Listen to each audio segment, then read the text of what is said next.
It arrived like a whisper. No flashing headlines. No dramatic entrance.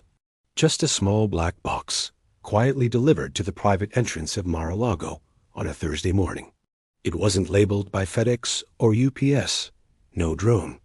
No signature required. Just one simple handwritten tag stuck on top. To Mr. Donald J. Trump from Elon and X. No branding.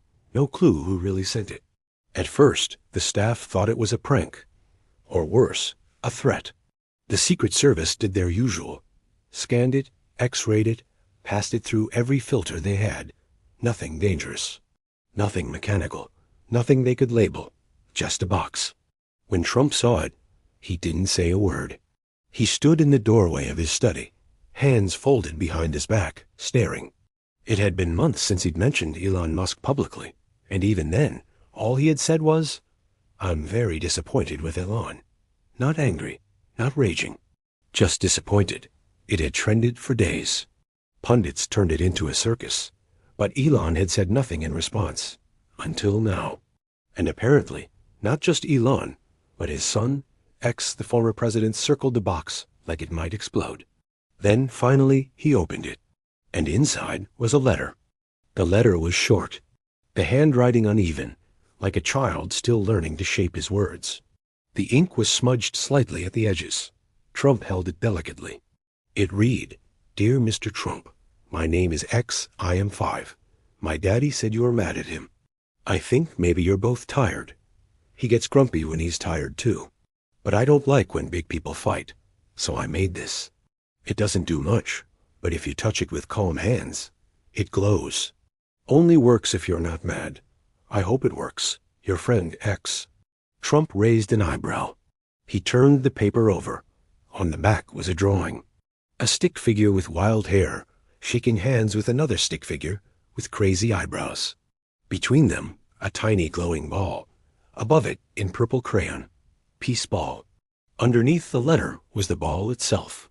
It was like something out of a sci-fi film. A smooth silver sphere, smaller than a baseball. No seams, no wires. Cold to the touch, totally silent. It didn't hum. It didn't blink. It just sat in the velvet lining of the box, quiet and still, like it was waiting. Trump looked beneath the ball and found a second note, this one from Elon. "Donald, you called me disappointing. Maybe you're right. Maybe I've let too many things slip through the cracks. But X saw the clip of you saying that. And for some reason, it hit him. He made this thing with me. We spent an afternoon building it. It doesn't do much. But the point is, he wanted to give it to you, not because you're powerful, but because he thinks you're sad. And I couldn't argue with him. We're all building rockets, Donald. But maybe we're forgetting who we're building them for." Elon. Trump sat down slowly, the silver ball in his hands. He pressed it. Nothing. He shook it. Still nothing. But then, for just a moment, when he let it rest softly in his palm, the faintest ring of light circled the sphere. Soft, blue, gentle. He blinked. And then, for the first time in weeks, he smiled. He didn't say anything for the rest of the day. But his mood changed. He cracked a few jokes with the staff, asked for a Diet Coke, walked through the gardens quietly with the ball in hand. His team noticed. They were confused, curious, but they didn't dare ask. That night, Trump sat in his study alone and stared out at the Florida coastline. He reread the letter from X, and then he did something no one expected. He picked up his phone and posted. No insults. No all caps. No mention of fake news or elections. Just this. "Ellen's son X sent me a strange gift. A silver ball. A letter. A drawing. I've gotten gold watches from kings. Keys to cities. Signed footballs from Tom Brady. But this is the first gift in a long time that made me stop. Maybe the kid sees something we don't. Thank you. X, you've got heart. Don't lose it." The internet exploded. No hashtags.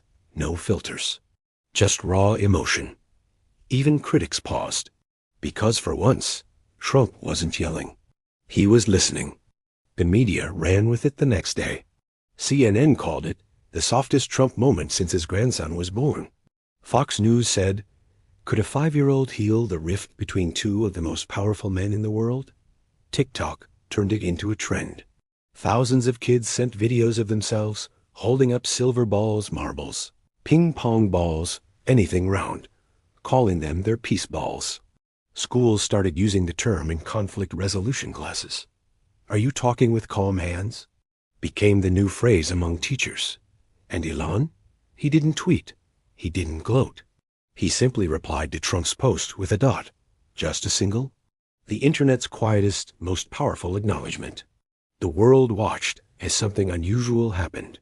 Two men, known for clashing egos, billion-dollar ambitions, and impossible legacies, stopped fighting. Not because of politics, not because of deals, but because a 5-year-old said, "You both look sad," and sent a gift. A silver ball didn't glow for long. It flickered off after a few seconds and never lit up again. But by then, it had already done its job. It wasn't about the tech. It wasn't even about Elon or Trump. It was about how one child, untouched by the noise of politics, could see the truth we often ignore. That all power is fragile. That anger hides pain. That even the most complex conflicts can be softened, not solved, by empathy. A week later, Trump was seen holding the ball during a fundraiser. Someone asked if it really did anything. He replied, "It reminded me that even I can be wrong sometimes. That's enough for one device." And then he laughed.